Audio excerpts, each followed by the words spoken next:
I've been hearing a bunch of grinding noise like metal on metal coming from my Infinity. New video coming on brakes.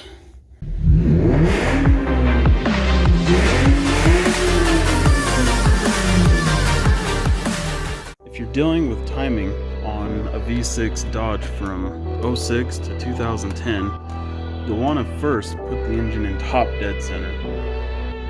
If you're not sure what top dead center is, that's when your piston on cylinder number 1 is all the way at the end of its stroke, right before it starts heading down the cylinder as the crank turns the rod over. For this 2008 Dodge Charger that I'm working on, Dodge was kind to us and gave us timing marks. So if you see this mark on the top of the case right there, it's about lined up with the cam gear mark. And same for this cam gear on the other side, the passenger side. Those are both lined up. And then you have a third spot down to the right of the crankshaft gear.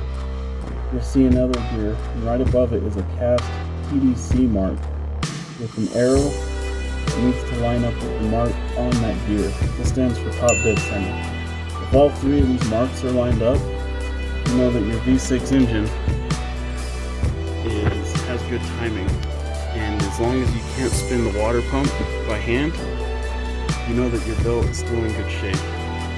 Making sure you put your timing back together correctly is extremely important, especially on interference engines. That way, when the valves complete their stroke and the piston completes its stroke, there's no contact and you won't have catastrophic failure inside your engine.